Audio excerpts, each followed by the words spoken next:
Chariots of Fire a number of times. And in the movie Chariots of Fire, the young missionary, youthful missionary who's now the runner, Eric Liddell, he has won a race, and he's talking to the crowd after the race, and this is what he says. He says, "And where does the power come from to see the race to the end? From within." Jesus said, "Behold, the kingdom of God is within you, if with all your hearts you truly seek me, you shall ever surely find me. If you commit yourself to the love of Christ, then that is how you find my brother ran a race. He ran and to that I have wonders upon wonders. But some good things happened during his life. When we were small, you might know that Carl is a dog lover. I believe in dogs in heaven as well. But he definitely is a dog lover. Where did that begin? Well, when we did live in Wyoming, our family, my mother, father, Carl, and I, we had it's a spotted kind of dog with, sorry, I had it and I lost it. But it's a small kind of honey dog. And that dog was with us everywhere when we were outside. And during winter, we loved this sled. We'd get on the sled and go down the hill. The dog had the sense that we did not. For at the end of the hill was a roadway. And by the time we were coming to the end of the hill, boom, the dog had us off the sled. Time and again, that dog would knock us off the sled. We finally got it. Be careful of that roadway. You wonder why Carl has always had a vision of the dog in his family. So have I, actually. Then, as our family moved from Wyoming, well, let me go back and tell you why he's called Carl Selmer. Do you guys know this? You never found that out? Okay. He was named Carl Selmer Pederson. Where does Carl and Selmer come together? Well, there was actually in Wyoming, there was a player, a football player from northern Wyoming who went to the University of Wyoming, played there, and then became a high school coach, and then returned to the University of Wyoming and joined the university coaching team. And then he moved on with Bob Devaney to Nebraska, and then I think the last time, besides 5 other schools in which he coached offensive line, was Notre Dame. His name was Carl Selmer. Did my brother like football? Yes. Would he ever play football? No. And there's a reason for that.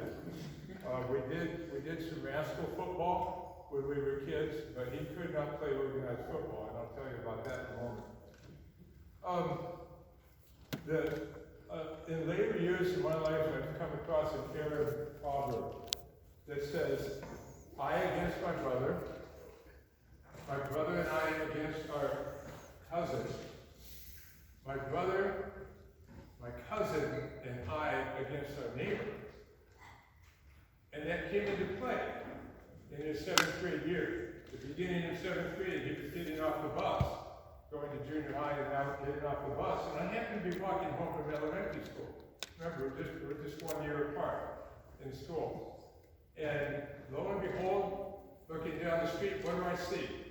I see a bunch of guys pushing my brother around. Right at the bus stop. The bus is pulled away and they're punching at him and they're doing this and that. Our grandfather was Danish, pure Dane. And there is something about being pure Dane that goes back to Leif and the other of the Danes. And that welled up in me. I had my grandmother's umbrella. It was a rainy day, supposed to be. I had feet. I flew after those guys.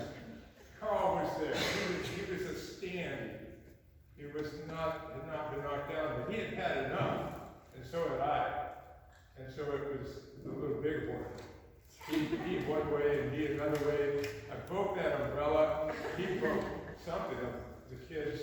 We picked up bricks and threw them at them as they ran away. We were imperfect boys. But we lived in an imperfect world. And we adjusted. You've never seen that side of Carl, I don't think.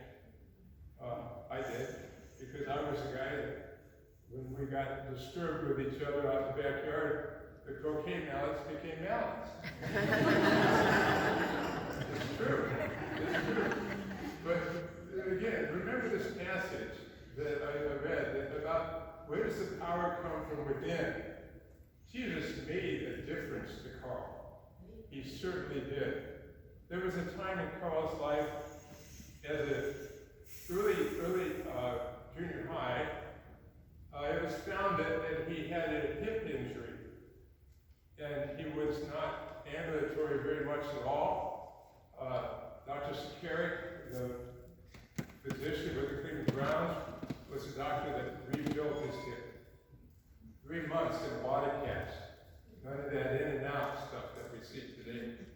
3 months at home in a body cast. Got school at home. Our grandmother took care of it. But what did he gain from that? Carl was an overcomer. We played baseball all the time over at the lot. We saw I-71 grow up. We were right along I-71 in the playground area, and we saw that highway being built. We loved baseball. He got to play baseball. He didn't get to play football, but he did get to play baseball. 2 years, I believe, with Maria and I. Got to be a catcher. Loved it. Do some of you know about his other baseball exploits? Yes, you surely do. He was so involved during almost that. So Carl, he was an overcomer. Truly an overcomer. And it came well. Some of those things you might now know why he was who he was. He was able also to pass the physical, so he went into the Air Force.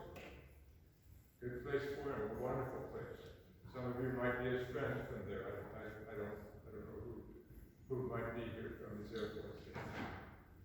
But I guess our family would like to say, I would like to say, he was quite a guy, quite a brother. And being a little brother, that's not always fun. But he did try to make it. Thank you for being here today.